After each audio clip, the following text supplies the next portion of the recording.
Train का खौफनाक सफ़र। Hello दोस्तों, अगर आप हमारे चैनल पर नए हैं तो प्लीज़ चैनल को सब्सक्राइब कर लें। मेरा नाम सुनील है और मैं वाराणसी का रहने वाला हूँ।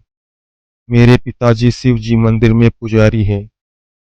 ट्रेन में सफ़र करते वक्त मेरा सामना रहस्यमय, खौफनाक, भूतिया शक्तियों से हुआ था। उस दिन के बाद मैं कभी ट्रेन में बैठने की हिम्मत नहीं कर पाया। ट्रेन का सायरन बजते ही मेरी धड़कन बढ़ जाती है।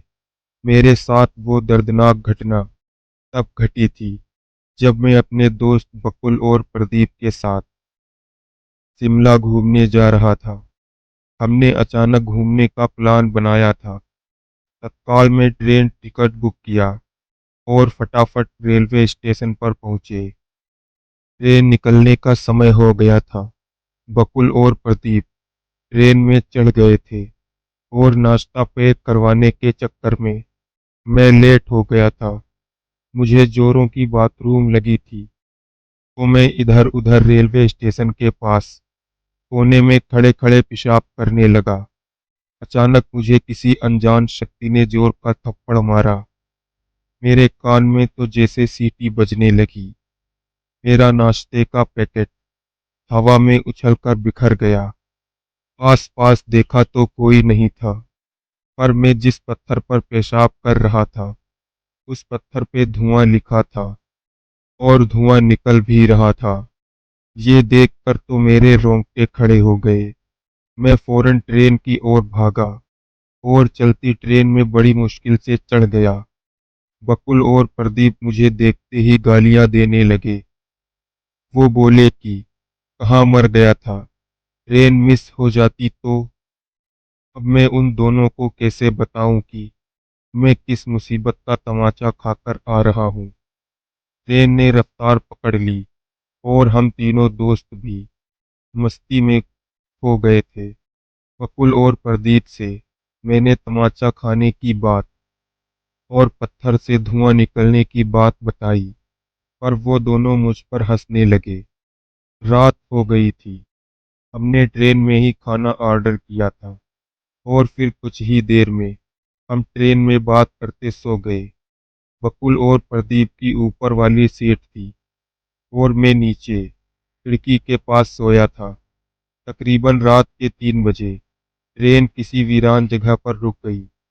मेरी आंख खुली तो खिड़की से मैंने झांका तो देखा कि बाहर झाड़ियों के पास बकुल खड़ा था और उसे किसी विकराल डरावने आदमी ने गले से पकड़ रखा था।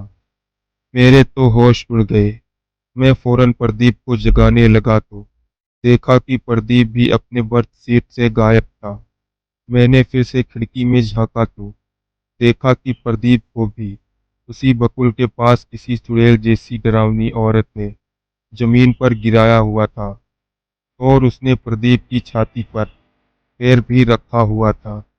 मैं अपने दोस्तों की मदद करने के लिए फौरन भागता हुआ ट्रेन के नीचे उतरा और तभी अचानक देखा तो बकुल और प्रदीप दोनों गायब हो गए और वो दोनों विकराल शक्तियां भागकर मेरे पास आ गई।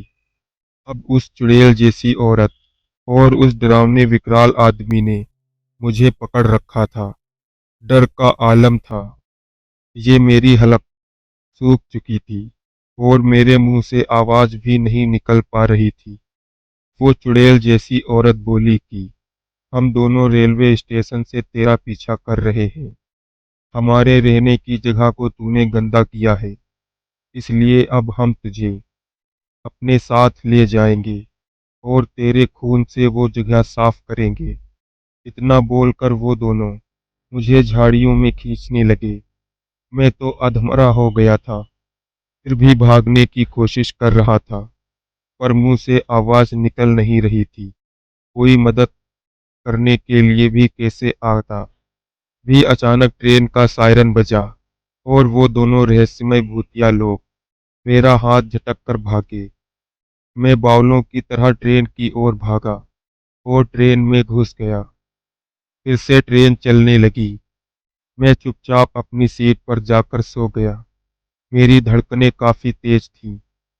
फिर भी मैंने डरते डरते खिड़की से झांका तो भी देखा कि वो विकराल आदमी और चुड़ैल की जोड़ी सामने झाड़ियों में ट्रेन के साथ दौड़ रहे थे, और उन दोनों के मुंह से मेरी और आवाज निकल रही थी।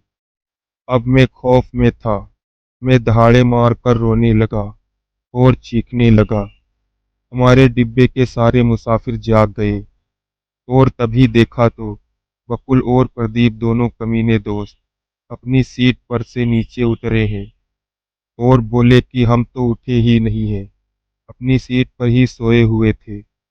जबकि मैंने उन दोनों को ट्रेन में ना पाकर उन दोनों को बचाने के लिए ट्रेन से नीचे उतरा था। सब लोगों ने तभी मुझे शांत करवाया, और दोनों दोस्त फिर पूरी रात जागते हुए मेरे पास ही बैठे रहे। हम तीनों दोस्त शिमला घूमने पर ट्रेन के दर्दनाक हादसे की याद मुझे पागल किए जा रही थी। घर वापसी हमने बस में की। घर आने के बाद भी वो भूतिया जोड़ी मुझे डराती रहती थी। एक दिन मैंने अपने पिता से मदद मांगी।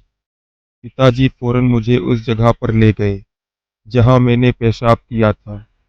उन्होंने पानी की बाल्टी और झाड़ू मंगवाकर वो जगह खुद से साफ कर दी, और वहां पर हाथ जोड़कर बोले कि मेरे बेटे से अनजाने में जो गलती हुई है उसके लिए मैं आपसे माफी मांगता हूँ, और आप लोगों की मुक्ति के लिए ईश्वर से प्रार्थना भी करूंगा।